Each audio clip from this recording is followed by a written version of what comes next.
first and foremost, I just want to welcome everyone to today's talk. I know that we are all under extraordinary circumstances right now, and I want to thank you for taking the time to join us today. I know that I've spoken with many different entrepreneurs over the last little while, and I recognize how dramatically what's been going on has affected your business. So, it may be one of the reasons why you are here today. The circumstances that we are in, you might have had to revisit how your business is structured. So again, thank you for joining us here today. One of the things I just wanted to highlight we were just in the chat box chatting a bit, but if you have any questions, like specific questions that you'd like Matt or myself to answer, there is a question icon at the bottom of the screen. So if you have a question, just pop it in there. And then at the end of the video or at the end of our call today, Matt and I will take some time to answer those questions. So that's where you can chat in the one box, but you also can ask some questions in the question box. So that helps it keep it organized. So you may be wondering if you are in the right spot today, of whether or not it makes sense for you to be here. So I want to just clarify, you are in the right spot today if you're wanting to create a course. So you want to create an online course, but you don't know where to start. Matt and I sent out a questionnaire probably about 3 weeks ago now, asking, if you are thinking about creating a course, what help do you need? And one of the big things that came up was, where do I start? The other thing that came up was you weren't sure about how to structure the course. So you've got an idea to create a course, but you're not really sure how to lay it out and how it should be structured. And then there was also people who want to create a course, but they are really worried about how to make it look professional and engaging. So perhaps some of you on the line today are facilitators, are teachers. You may have only done face-to-face training, so you're thinking, how do I transfer this to the online medium? Well, these are some of the things, if these are some of the questions you're asking yourself or that you don't know, you're definitely in the right spot. Because what today, Matt and I are going to go through with you, two main things. Number one, 3 questions you should ask yourself before creating your online course. So you don't want to start diving into actually creating the content until you ask yourself these 3 questions first. And the other thing I'm going to cover, or Matt and I are going to talk about when we talk about making the course engaging and making sure your students get all the way through the course, there's 2 fundamental rules, my golden rules that I tell all of my clients to create great content. You want to make sure you follow these rules all the time. So this is what we're going to be covering in the webinar today. And if you do have any questions as we go through the content, please put them in the question box. So as you can imagine, creating a course, probably to give you help around creating a course, probably takes a little bit more than an hour on a webinar today. So what I'm going to talk about, if you need more than what the content we covered today, if you need a bit more help to actually bring that course you want to create to life, stay tuned. At the end of the webinar today, I'm going to talk to you about something new that I'm bringing to life, and looking for anyone that might be interested in joining me. And it's my Create a Course beta launch. So before we get in the content, I'm going to just take a moment to introduce myself and have Matt introduce himself, although it sounds like a lot of people already know you, Matt. But better for worse, yep. So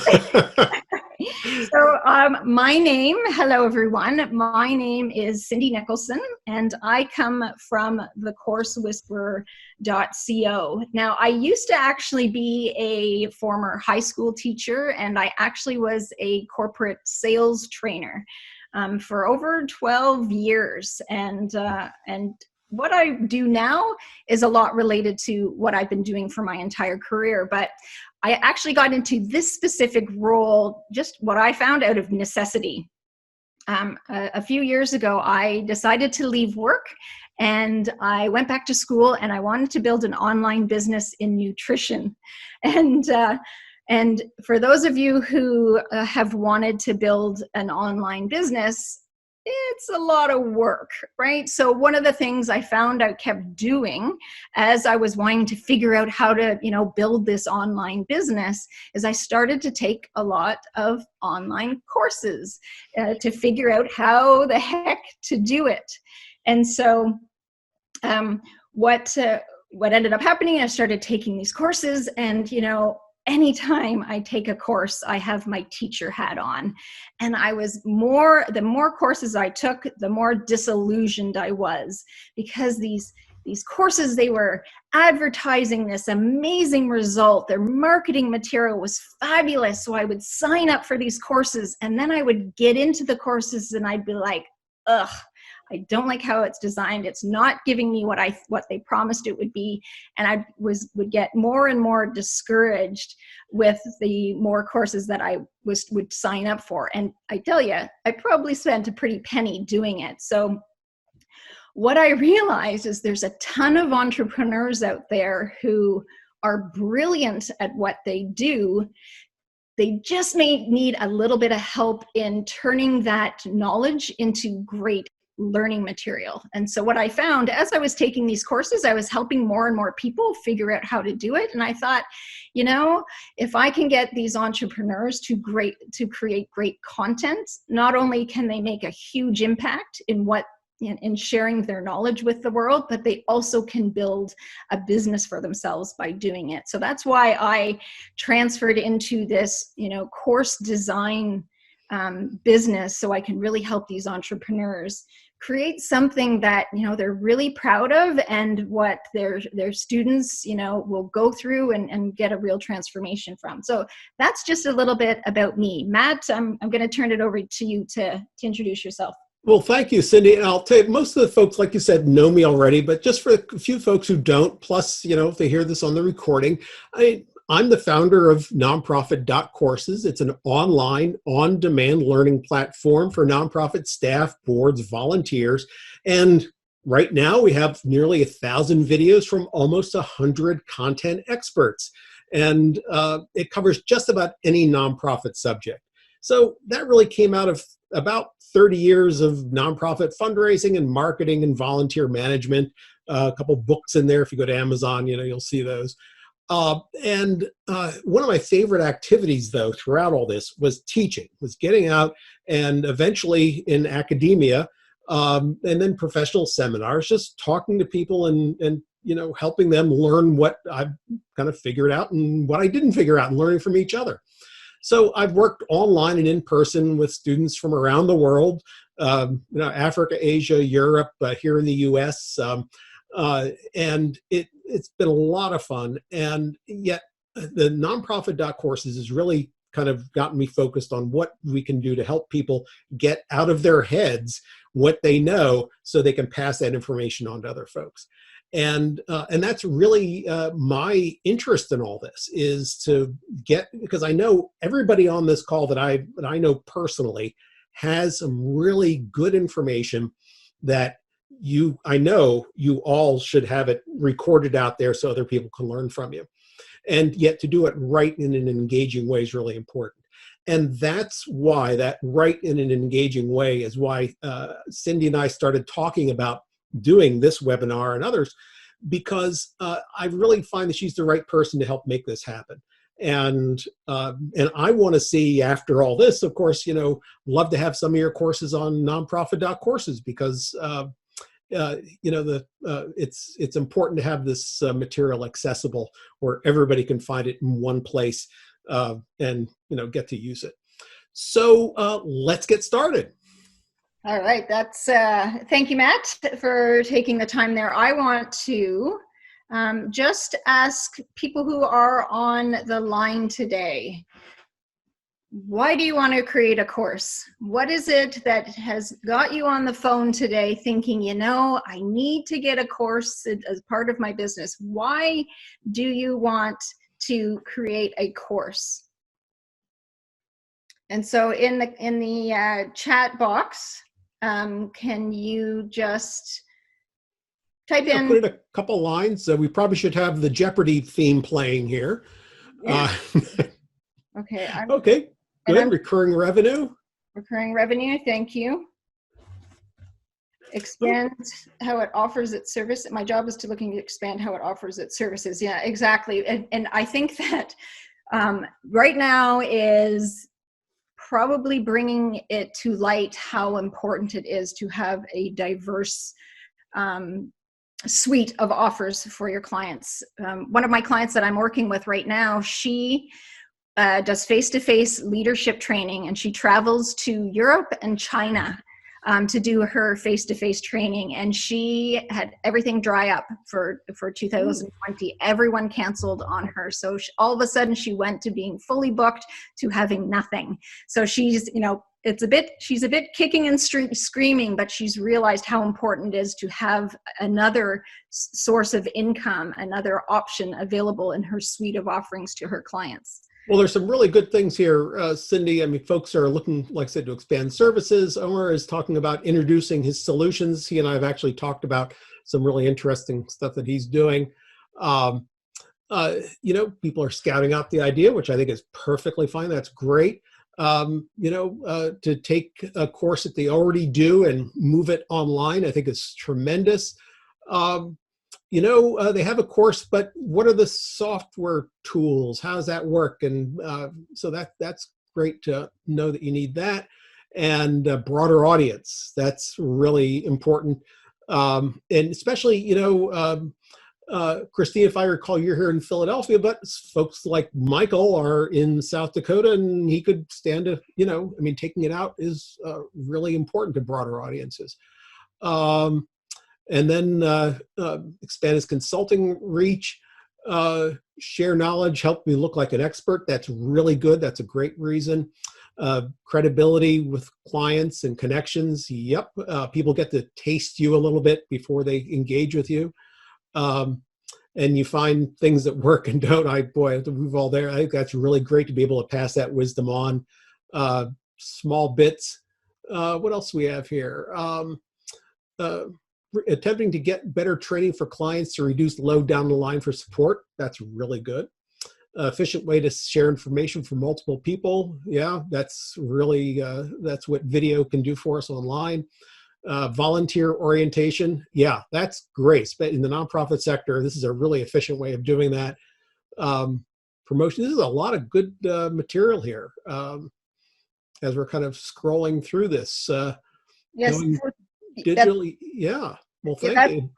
Sorry, Matt. No, thank you for sharing all of your thoughts. There are a multitude of reasons to have an online course as part of your repertoire, whether it's for marketing, whether it's just giving, you know, potential clients a cheaper way to access your services. That's kind of one of the reasons why I'm wanting to actually put my course into an online course now, is having people access your services and just giving them more than one option to get that information. And I will tell you, and people don't believe this until they get working on their content, anything that you create with your online course will only benefit other areas of your business. It will help you with your marketing. It will help you with your face-to-face client work that you do, because the work that you go through by creating a course really helps you streamline your thought process in terms of how you offer your services. And so as you create your course, you'll really find that will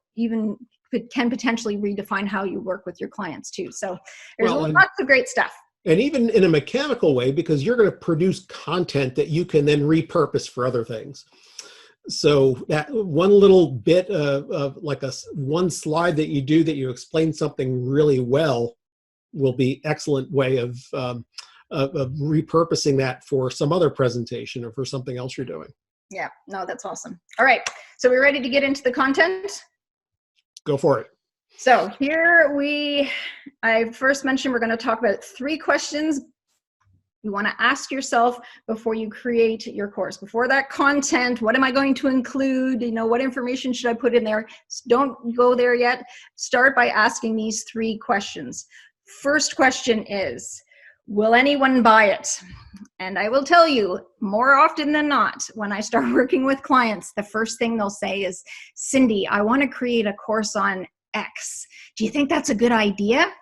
And anyone want to guess what my answer is? It's like, my answer will always be, I have no idea. I may have a gut feeling as to whether it's a good idea, but I am not the person to ask if you want to know if your course is a good idea. One of the things people are afraid of, but that holds them back from creating online courses, is they're afraid that once they put all of that work into creating the course, no one will buy it. And the only way to know if anyone's going to buy your course is to find out before you get started. So this is what I call the validation process. You want to validate your course idea before you start creating your content. So will anyone buy it? And there's kind of like a 3-step question process that I recommend to help you validate your course idea. The first question is, are people going online to find a solution to the problem that they're having? So you've got a course idea of that you want to create some sort of online course. The first thing you need to know is, are people going to their computers and going into the Google search and searching for solutions to that problem? So that's the very first thing that you want to do. And you can do that in a number of different ways. You can look at Facebook, you can look at online forums, you can go into Google keyword research tools and just see, is there search appetite for the course that I am creating? So that's the first thing you want to find out. The second thing you want to find out is, are people willing to pay money to solve the problem? So number 1, are they going onto the computer? Number 2, if they see a course or something that they have to pay money for to solve it, are they willing to, is there enough urgency or desire to solve the problem that they're willing to pull out their wallets and credit cards and pay money for it? And the way that you answer that question is do a little bit of competitive research. Find out if there are other courses out there along the lines of what your topic is. And if there is, that's great news. That means that there is, in fact, an appetite out there for your course, and that people are willing to take their credit cards out and pay for it. So if I may, Cindy, that's a really important point, because a lot of people get discouraged to say, oh, it's already covered. No. That means that you have an opportunity because other people are in on it. Exactly. There's more than one type of car out there. There's more than one type of, chair out there. So what you would bring to the table is just your own expertise and your version of how you solve the problem. So the fact that there's other courses out there is actually a good thing. It means that there is a market for it. So do some competitive research, find out what kind of things they cover in their course, find out how much they charge for the course, so that you can get a good sense as to maybe what the appetite is out there. So number 1, are they going online to find a solution to the problem? Number 2, are they willing to pull out their wallet and pay for it? And then number 3, are they willing to pay you? You may see that there's a lot of courses out there, but do you have an audience that's going to be willing to pay you for the course? And what I recommend that you do in order to find out the answer to this question is to survey people. Reach out to your audience and ask them. So rather than asking me if it's a good idea, ask your audience. So you will know that you may or may not know, but we had reached out and asked Matt's audience if they are looking for some help on how to create online courses. And we actually got a pretty big response from that. So that validated our thought that, we need to give some help to people on how to create online courses. So asking them, what are they struggling with? Or if you had a course on X, is that something you feel would be beneficial? Just reaching out to your audience and asking them, if they are struggling with X, and if you could help them solve it, would they be interested in a course? Then that gives you the most peace of mind that, yes, this is a good idea and I can go forward with creating it. But the other side benefit is that you will gather so much valuable intel from that process. It's going to really help you figure out how to design your course. So it will give you enough information so that you know what things you want to actually include in your course. So that's kind of the side benefit of going through that process. Matt? And really kind of circling back a little bit to what we said earlier, I mean, there's certainly, people pay directly to buy a course, but then also there's indirect payment to buy a course. And what do I mean by that? Well, somebody might, you might put out something that is free that introduces you to people that then they will pay you for your services for whatever, say, consulting you do. So that's content marketing. So you put out something that is going to introduce yourself. I looking for a doctor recently. There's a doctor who had a little tiny video course on whatever it was that was really good at introducing himself that brought patients to his practice. And it was good practical information.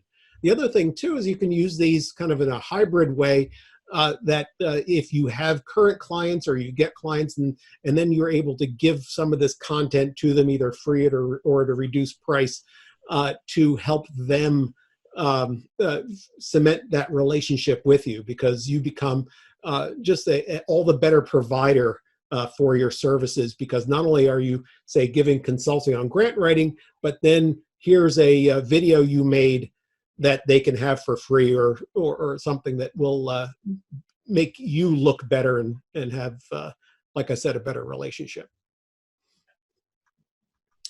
So what, who are you going to sell your course to? What Cindy said here was really important. And just to give you some stats, so maybe get you a little leg up on the research, National Center for Charitable Statistics tells us that there are 1.5 million nonprofit organizations. And if you've been in this for a little bit, the IRS kind of trimmed that down a bit. And well, now we're back to that number again. And if you're in Canada, there's another 170,000 of them. Now, the Nonprofit Times says that the average board size is 16, and Nonprofit Quarterly tells us that there are more than 14 million people who actually are employed with nonprofits. So if you do a little bit of math, add that up, that's 42 million people without like line volunteers. So there's a lot going on here. But even the biggest companies don't sell to everybody. And I don't expect you're going to be out there saying, well, 42 million people, come on and get it, right? Wouldn't that be great? So one of the advantages we have in the nonprofit sector is our ability to kind of slice things down a bit so you can target your, who you're going to talk to better. First of all, there's a job or a task like grant writing, special events, whatever it is that you bring to the table, board development, right? So that's your expertise, and I expect that you would be teaching people about things that you are good about. But then there's also the passion that either you or your clients or people who are learners might have, like homelessness, like environmental issues or something, so that you can actually go down another level. Then there's the budget. Are you going to talk to people in startups or take a number, $1 million budgets or more? Do you want folks to have a professional development budget they can tap into, or are you going to talk to them about, how are they going to pay for it? Well, the budget of their organization might impact that. And then geography, because, if you're just talking to an American audience, it might be special things. If you're going to talk about maybe a New England audience within the United States, that might mean special aspects to the course. So really, start slicing this up, taking any of these factors, other factors. But in the nonprofit sector, we really are able to make a very specific choice that way. So, Cindy, Awesome. Thank you, Matt. It's great to get the nonprofit, like the perspective to just really see what even the opportunities there. That's fantastic. All right. So the first thing was make sure, ask yourself the question, will anyone buy it? You will save yourself a ton of heartache down the road if you can start by creating the course with the confidence that, yes, there is an audience there who needs what I have.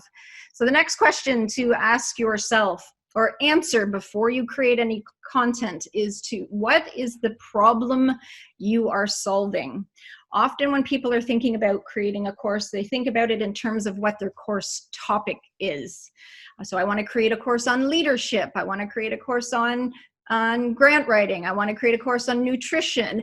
There's all sorts of topics that people might be thinking about when they create their course. And I want you to kind of change your perspective on it and ask yourself, what is the problem that you're solving for them? So these people that are going online, going into Google, looking for help, what transformation are you going to give your students when they take your course? So you want them to go from being frustrated and discouraged with something specific to being happy and elated once they've gone through your course that, yes, you have addressed that issue. So rather than thinking about your course topic, reframe it in terms of what problem you are solving for your client. And there's really two benefits of reframing it this way.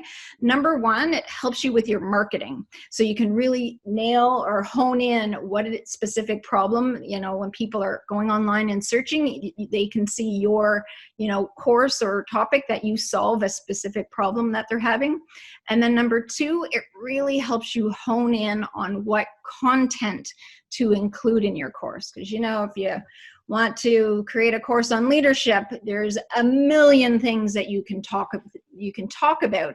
But if you really hone in on the specific problem that you're solving, that really helps make your course succinct and specific and get a specific transformation for your clients. That you wanted to kind of so there's a saying in sales that goes something like this, is that when somebody walks into a hardware store and they think they're looking for a drill, they're really looking to buy a hole in the wall, which is pretty much what Cindy is saying here, is that you have to look at it from their perspective and what's their objective. So let's just say you want to create a course on grant proposal writing. What are you selling? Well, you're selling the ability to write a proposal, but what are you really selling? Well, you're selling the ability to get funding for the learner's mission. If that's to feed the homeless, then you are, by extension, feeding the homeless. So how do you target this? Well, you start by using examples that relate to your audience, like their mission, right? Then you break down the subject matter into specific parts. For example, if we're talking about proposal writing, well, you can talk about prospect identification and research. You can talk about grant readiness. You can talk about letters of inquiry, intent, thank you, the body of the proposal, the proposal budgeting and financial accountability, or reports to funders and program evaluation.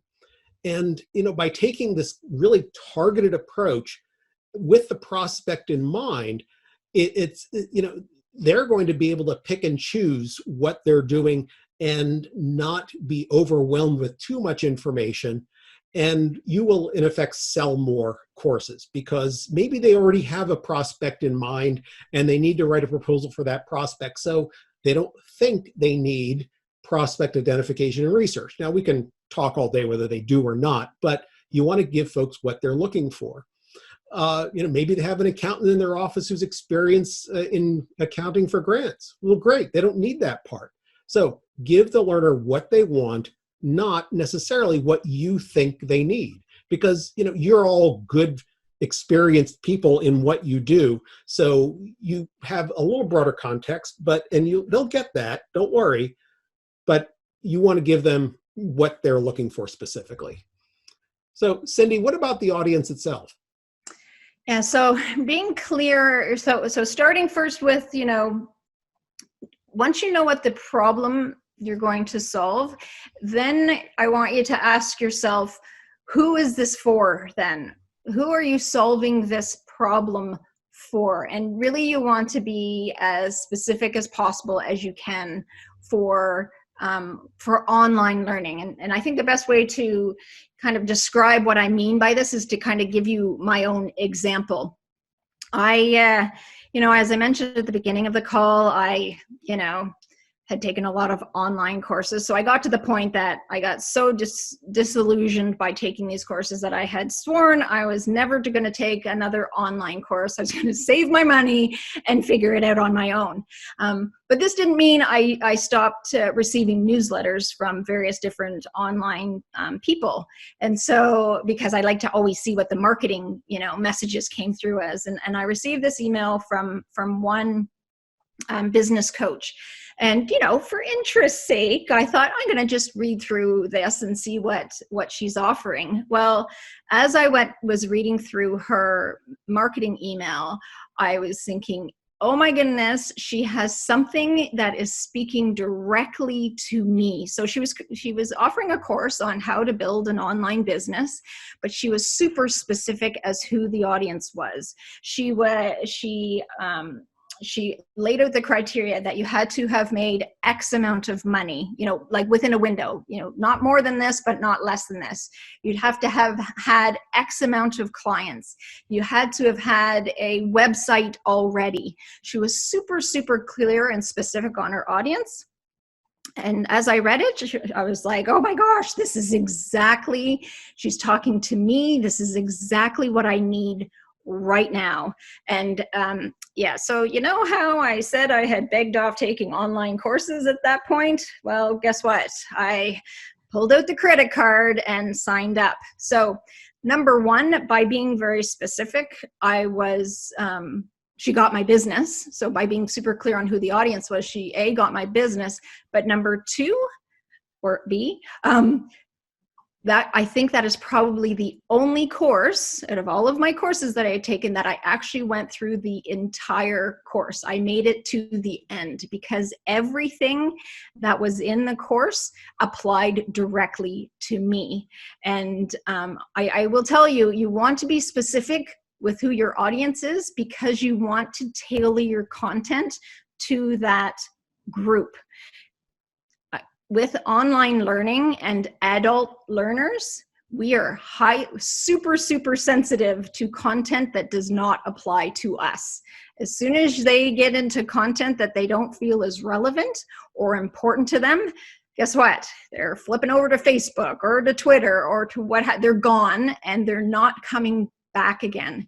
So, being clear on who your audience is super important from A, attracting the right people, but also B, keeping them in there once they get in there. So you really want to be thinking about, what problem are you solving and who are you solving it for?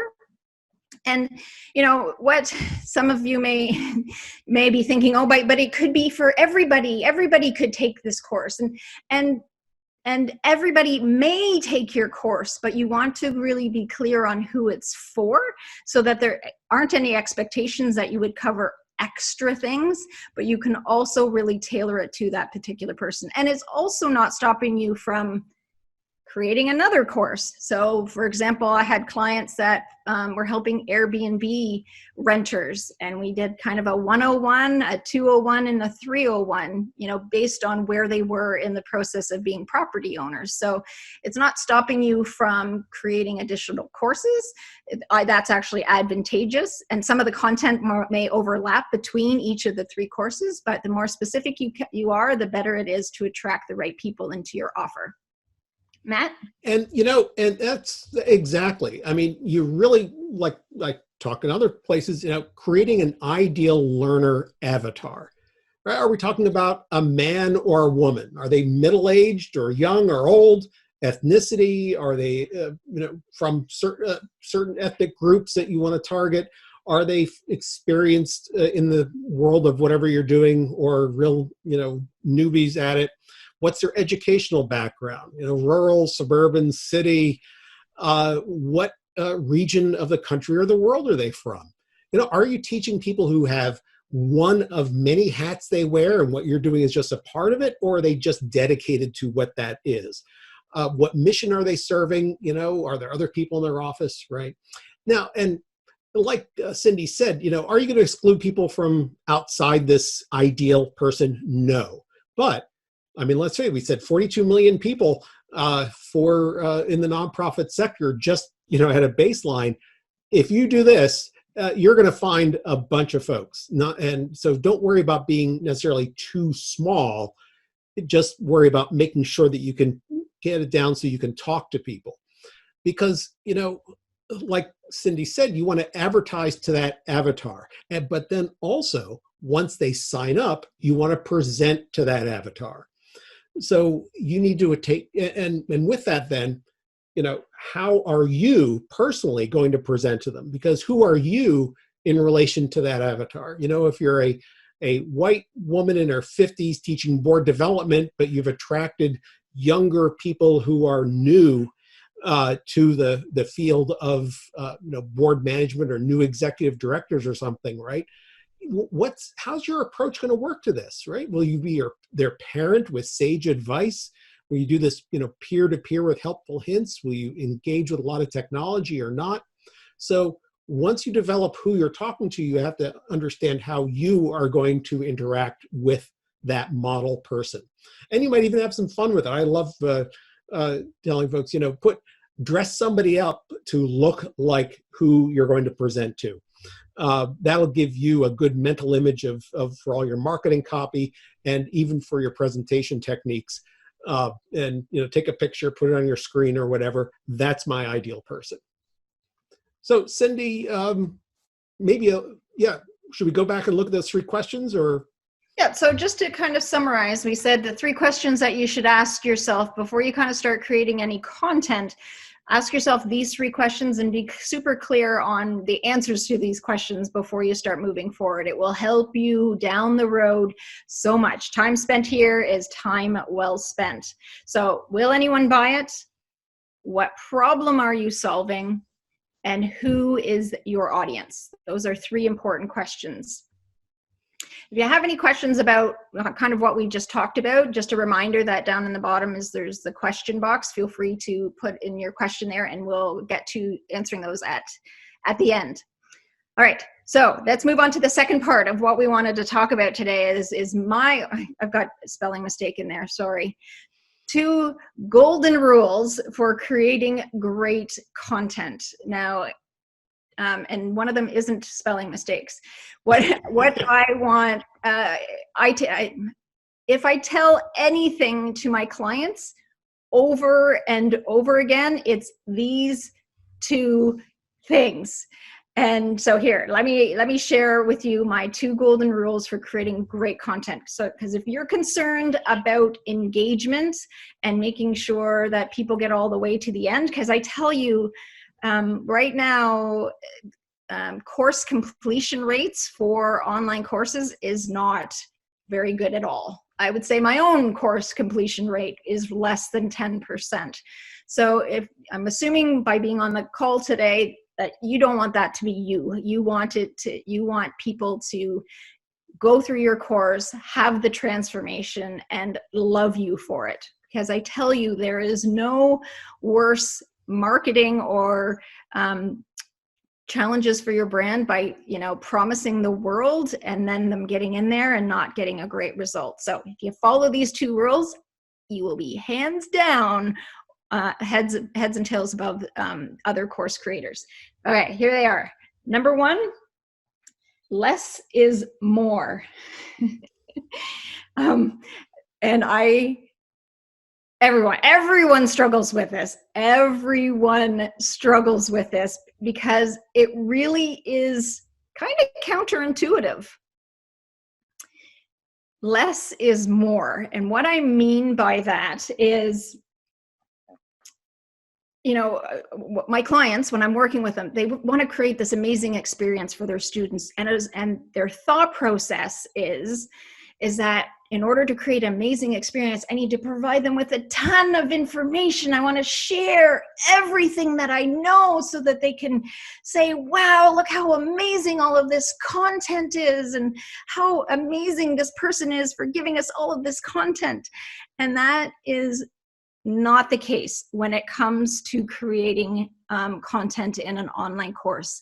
Less is more, because remember this, your clients aren't, when they have a problem, they've gone on the computer, they're Google search, they've seen your course, and they're like, oh, thank goodness they can help me solve this problem.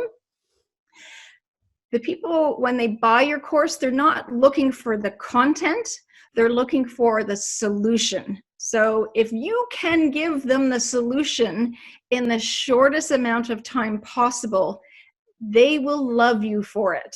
If they log in and see hours of content and pages of work, that is when you will lose them. They want the shortest distance. That's why they actually bought it from you and are not spending hours just kind of Google searching online and getting the information for free. They're coming to you because they want you to take them the shortest path to get to their destination. So what I always want you to be thinking about is less is more. And you can achieve this in two ways in terms of designing your content. Number one, short videos, no longer than five minutes long. And if you have to go to 10, it's only because you've got a really good story to tell. But 5-minute videos where you have one teaching point that you cover.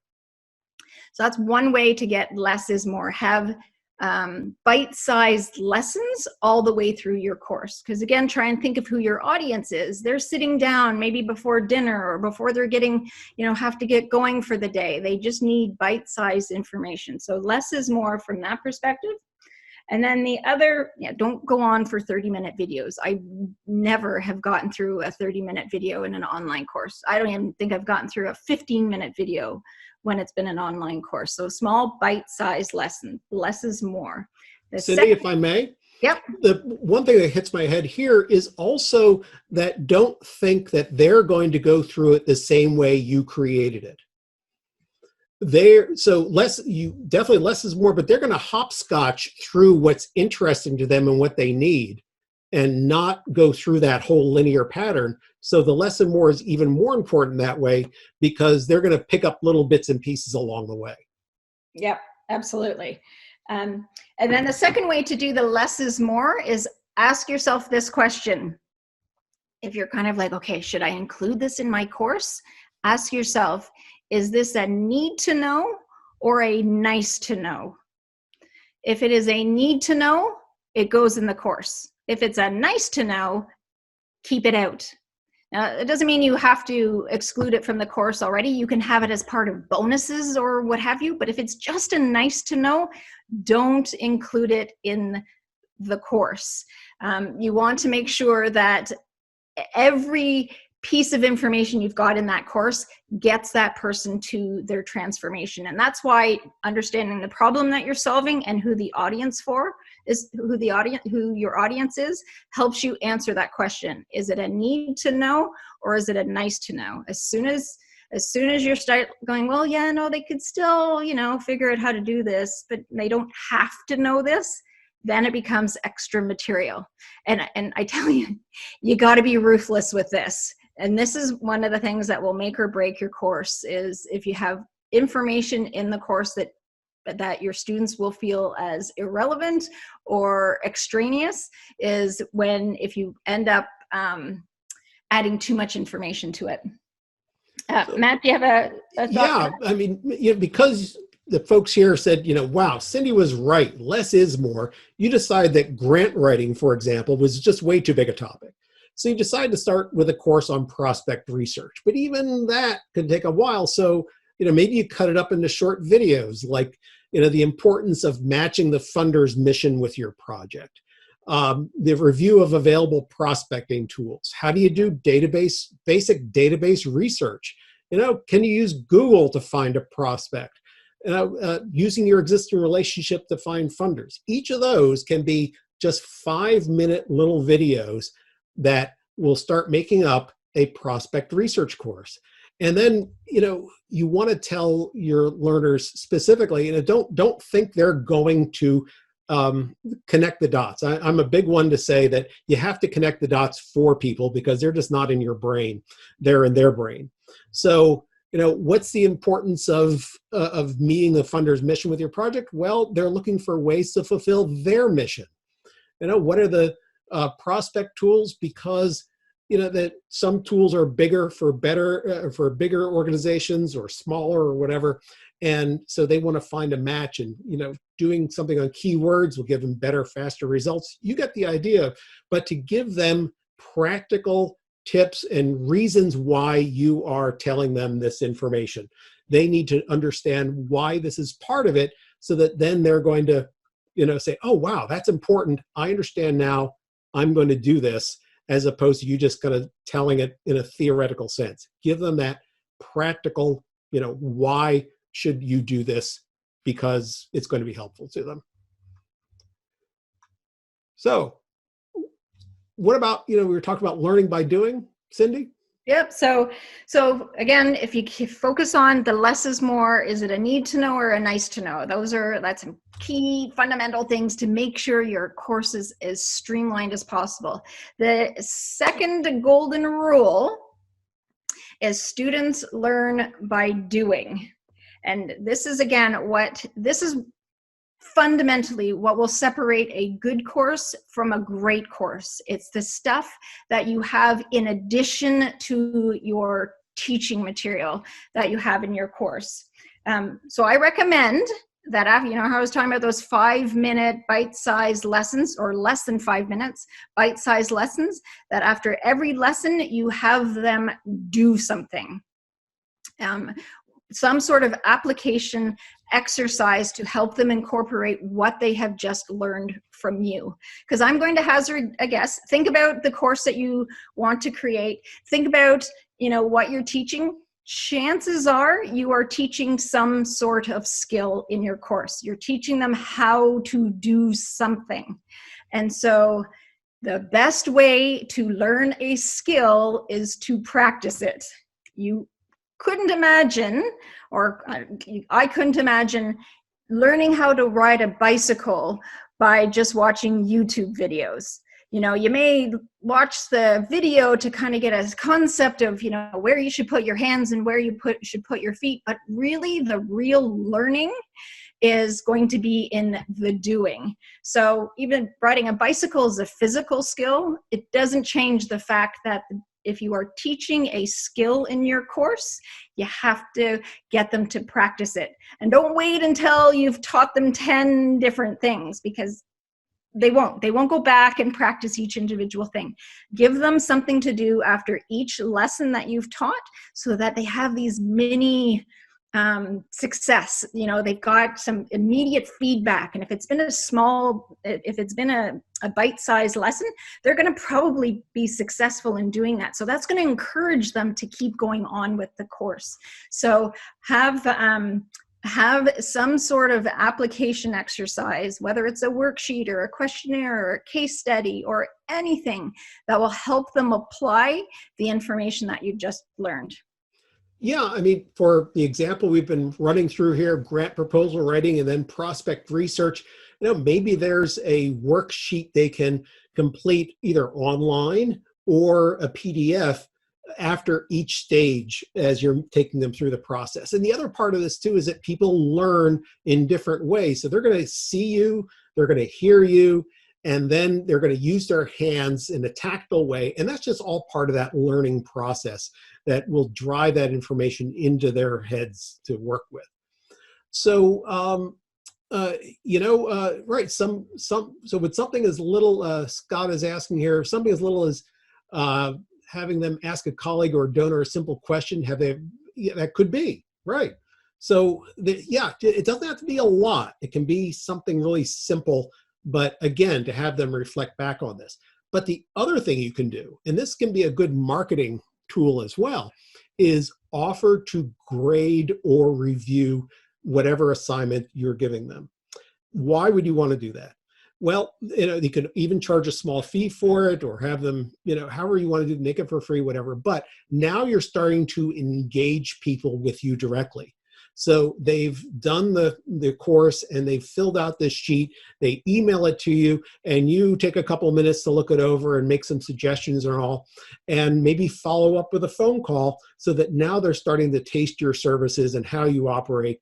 And that could be a good way of helping build clients, not only with them, but the folks that they talk to who say, wow, I had a really good experience with Cindy on this course, and you're going to get recommended either to the course or for your services. So remember, a student coming away with a work product that they can apply immediately is gold. They feel they receive value from the course, even if they only used it once.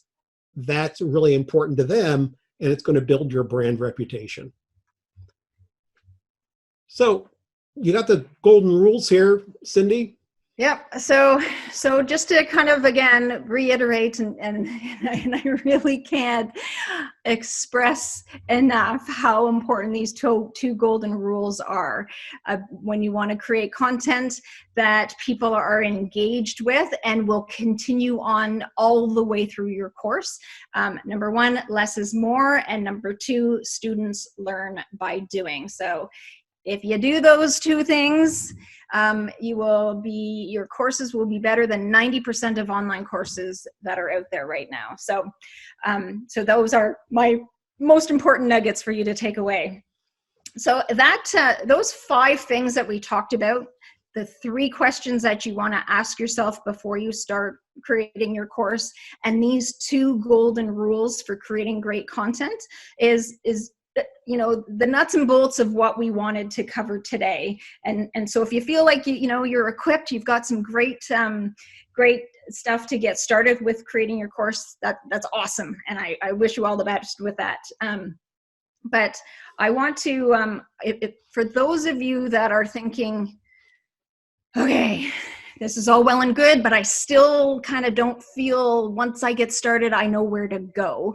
I'm looking for some more guidance of how to actually put this into reality. Well, that's where I'm going to kind of now introduce you for those people who might be looking for more help with their online course. We've kind of, dipped your toe in it, but this is I want to introduce what I've got going for me, what I'm going to be launching coming up soon. I'm one of the ways that you can see if people will buy your course is to create a beta launch where you really kind of create the content as you are delivering it to people. So I'm actually going to be doing that right now with my Create a Course beta launch. And what that actually is, it's actually going to be a group coaching course that's going to teach you everything that you need to know, all of the step-by-step tools that you need to know in order to create a course from your idea to getting it published online. And who is that going to be for? Who is my audience? I talked about how important it is. It's really going to be for any business owner. So business owners who are ready to actually get their course created. So they're ready to roll up the sleeves and do the work, because if you're in my group, I'm going to get you to be doing the work. So you already have a course idea. You have a good idea what you want to do your course on.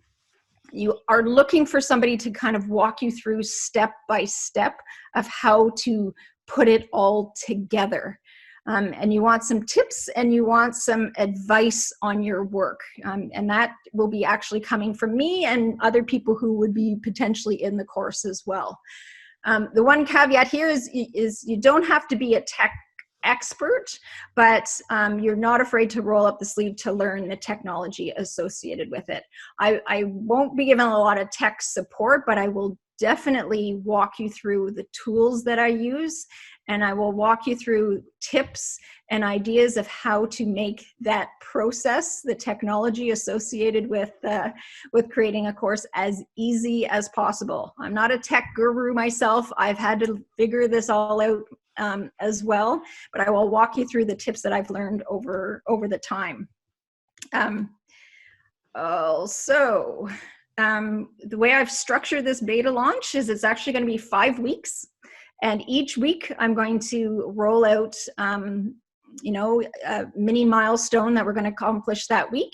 And it's going to be a combination of online lessons. You know, I definitely practice what I preach. So there's going to be, you know, 5-minute bite-sized lessons followed by application exercises. So you're going to be creating your course as we go through the course. And so it's going to be a combination of the videos. I'm going to have office hours where you come in and ask me questions, and then I'm going to do some Zoom calls. So I might put somebody on the hot seat and, you know, give them feedback live so that other people can get some tips and ideas as I go through it. What I'm going to be covering in the course, as I mentioned, it's 5 weeks, and it's going to really cover, you know, we're going to be getting started. So you're going to validate your course. You're going to identify who the audience is for. You're going to set yourself up for success. So in this first week, we're going to talk about all of the tech that you're going to need so that you have it ready for when you need it. Week 2, we're going to work on your course design. So we're going to identify the problem that you solve. We're going to map out, you know, how your course should be organized. What modules do you include? What lessons do you include? And how you have really put the skeleton together of your course. I've allotted a week for this because you really want to get this right. When you get this right, the rest of it goes so much smoother. Week number 3, we're going to get into creating the actual content. So creating the slides and the scripts, the activity exercises. I'm going to show you, you know, what you can include and give you tips on how to make them look good. Week number 4 is going to be the production. So we're going to get into recording and editing your course, and that's where I'm going to give you some tips and ideas and tools that I use to help and make it as high quality as possible.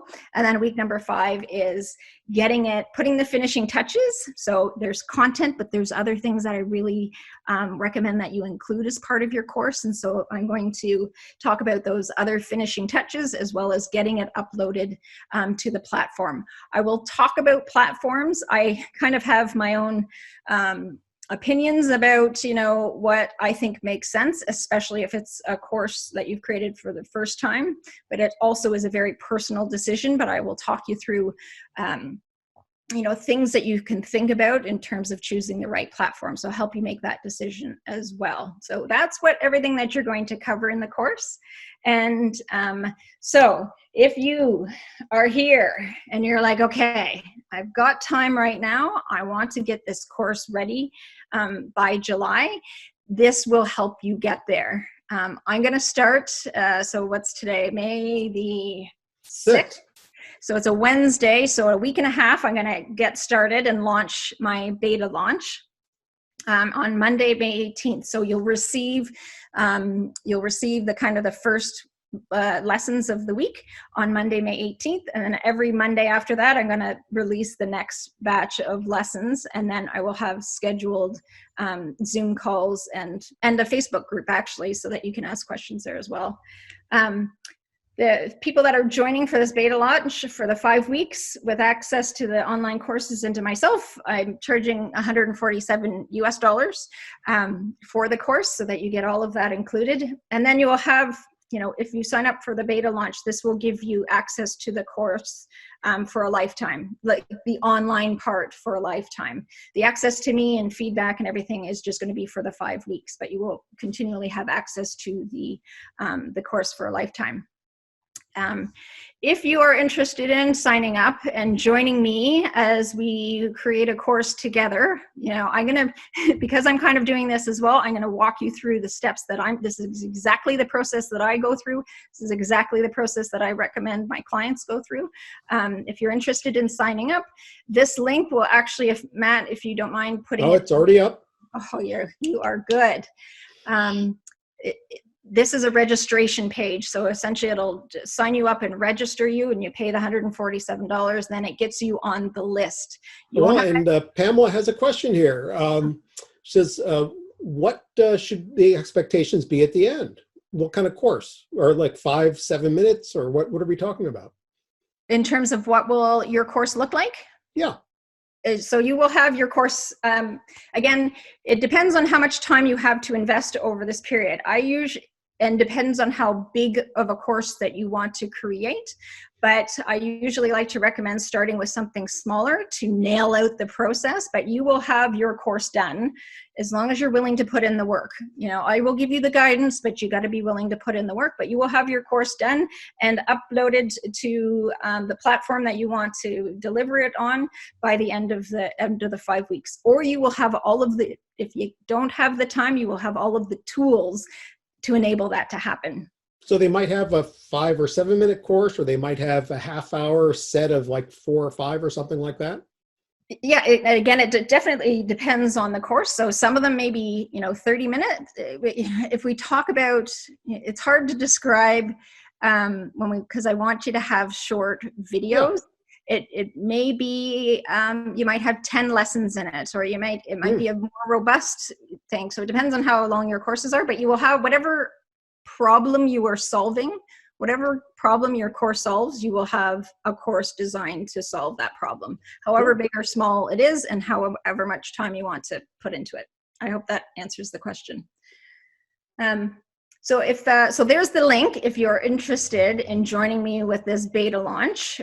One of the things, what it means by beta is, I'm creating it as we go. So any feedback that you have in order to make this as good as possible, I would respect and request any feedback you have. But this link will have you register and sign up and save your spot, because I just wanted to say I'm only giving this out to 10 people because I'm creating the content at the same time, and I want to make sure I give my students, my time and attention. I'm limiting this beta launch only to 10 students. So you will get lots of attention if you're part of my first group. I'm also offering it to, this audience first. So by the end of today, if we're at 10, then that's fantastic. As of tomorrow, I'm actually going to send it out to my audience and see if anybody else wants to join, but I'm not going to be taking more than 10 students for this particular go around. Cool. So if you want to join me, you can just click on the link and you can sign up. And one of the things I love about my job is I get to work with entrepreneurs that are making a difference. So I'd be super excited to be able to help you really bring your expertise and knowledge to the world, because you have so much to share, and especially the nonprofit audience is like there's just so many people that you can help that I really want to make sure that it can be in the best way possible. So especially these days more than ever, for sure. Oh, well, yeah, I can't even imagine everything that everybody is going through right now. So if you want to join me, use the link and sign up. So thank you for all of that. I know it's past the 1 hour, so I apologize for that. But what I want to spend a bit of time right now is addressing any questions that came up. So if you need to hang up and get going, what Matt and I will do is we will send you a link to this recording, and we will send you a link to the questions specifically. So if you've listened to this whole call, but you want to still hear the answers to the questions, we'll send you a link that you can go into just the questions specifically. So if you need to get going, thank you very much for joining us. And we will send you that link. What I will also send you in the link is a PDF summarizing the 5 things that Matt and I have talked about today. So again, I'm giving you something after we've learned something technically. I'll send you a PDF summarizing everything that we've talked about today. So, so for those of you who have to go, thank you for joining us. And if you can stay, we'll just answer some questions right now. Somebody asked at one point what the nonprofit sector is looking for. I find a lot of times board work, startup courses are really of interest to folks who come to Nonprofit.Courses. But, it really, I think folks really got to go with what you're good at. That's the most important thing. I've got a question here from John who says, what role does visual material, PowerPoint slides, etc. play in your online course? So this is one of the things that I cover in week number 1 is what format are you going to use for your online course? Because you can take it a number of different ways. When you're creating a course for the first time, I try and keep it as simple as possible. And usually what I recommend for a course that you create for the first time is to have a combination of PowerPoint slides, like a slide show of, and a combination of slideshow and of you showing your face. You don't need to show your face for a lot of the course itself. I would probably use slideshow for the most part of your course, but you do want to show your face for a little bit. So for a lot of the intros of your lessons, I recommend showing your face because you want them to get to know you, right? Now that I'm talking to you face to face, you get a better idea of who I am, how I present, et cetera, et cetera. So I would use a combination of PowerPoint and face video. Some people are very uncomfortable with showing their face online and recording it. So you don't have to do it a lot, but I do recommend that you do some. Here's another question from Susan. Need to know versus nice to know. Can you link for more about this? And audience can go there if they want. Yes. So if you have remember, only include information of what they need to know in your content. But then you can have bonuses out the galore. That doesn't make sense. You can have bonuses like crazy in addition to your content, so that they can go to if they want to. And so but you have your course as nice and streamlined, including only the content that will get them to the transformation. And then if there's other stuff that you're like, ooh, they would benefit, if they're interested, or you might have people who just want to go a bit deeper. The 5-minute lesson may not be enough for them, that they want to go more. Those are your bonuses. And then that's what you can add on to your course. So absolutely, you can give them links or access to that additional content. Do it. Like I recommend you do it. Just don't have it as part of your course. Because the people who want it will go to it if they want it. Other people will just keep going through the content. I think is there any other questions? If you have any questions, in the Q&A box below. Or the chat box, put it in there too, if either one. Yeah, I am very practical. Okay, I'm just taking All right.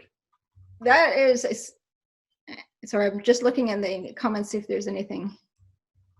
Perfect. I am super grateful that you have taken the time and been here today. When you're creating your course and you're putting this all through, I wish you all the best with everything. We got one more question here. Claire. Hi, Claire. Any tools? For narrowing down an audience.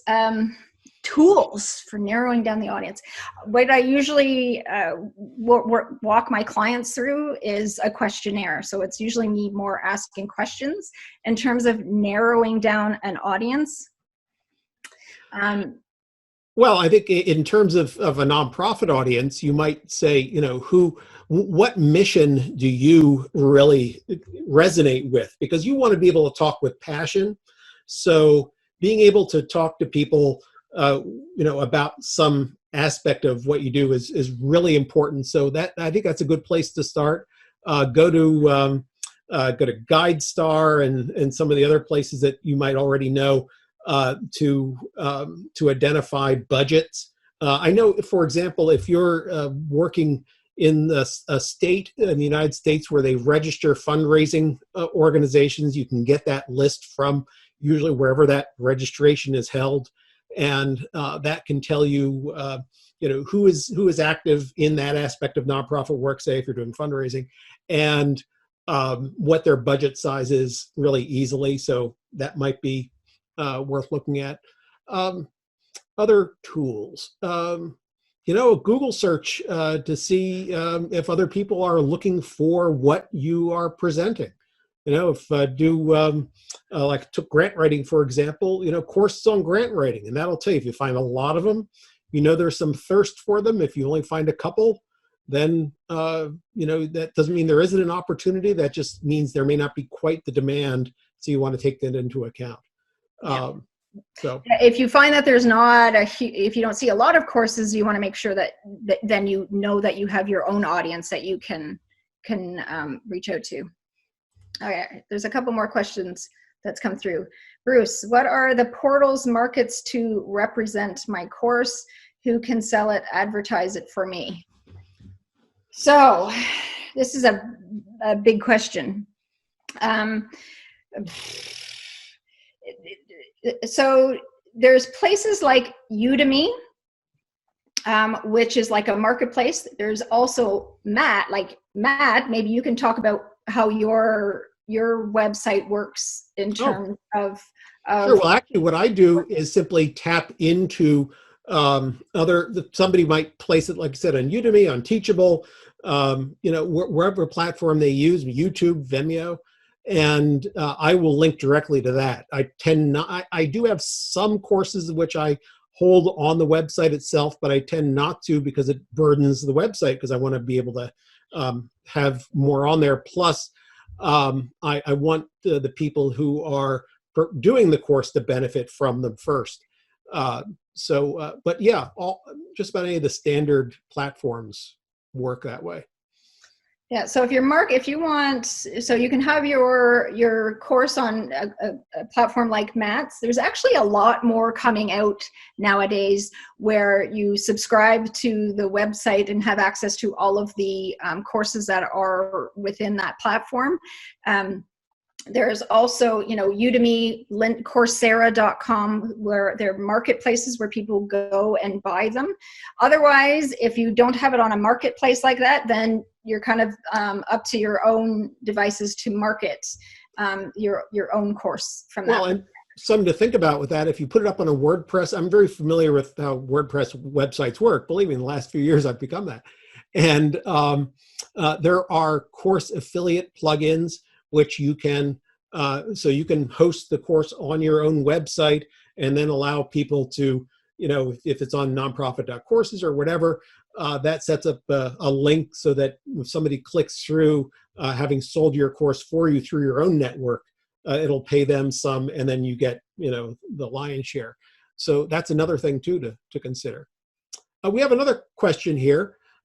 Susan asks, who comes to your in-person sessions? What do they have in common? Which ones tell you it's valuable? It's been valuable.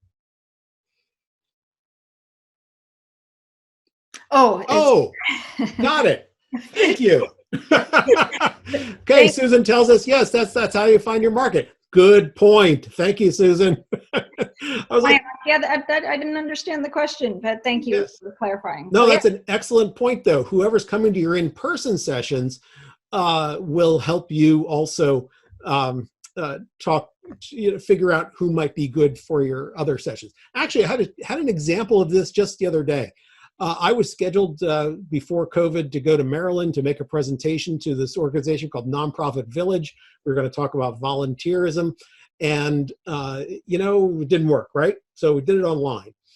They had more people there from places that were not Montgomery County, Maryland, where they are based, than they have ever seen, because it exploded the access to the course, and people came from other parts of the country, other parts of the DC area that never would have made the trip to Montgomery County, Maryland. So targeting, you can target that audience where you are for your live courses, but then iterate that into your online courses. Excellent. Any other last questions before we wrap her up? I kicked my family out because I'm in the living room. They want to get back in. Probably be coming home very shortly. I told them to be quiet when they came in. But one last new message. Is there anything else we can help you with? Well, I'm glad folks have found this helpful. Yeah, no, it's been a pleasure to go through all of it. I love talking about this kind of stuff. So, Matt, I want to thank you for really initiating all of this in terms of you kind of had reached out to me to find out what more we can bring to your audience. So I want to thank you for thinking of me and including me. And, if you've got an idea and you want to get it out there, online courses are a fabulous way to share your message. So I encourage anybody who is taking a course or creating a course or thinking about it there's no time like the present to do it. I think that given the current environment, everything is primed and ready for the online course marketplace. And you want to just set yourself apart and create something great. And let's get it on Nonprofit.Courses. Exactly. All right. Okay, everyone. Thank you very much. Thanks. And Bye. take care of yourself. Good luck with your courses.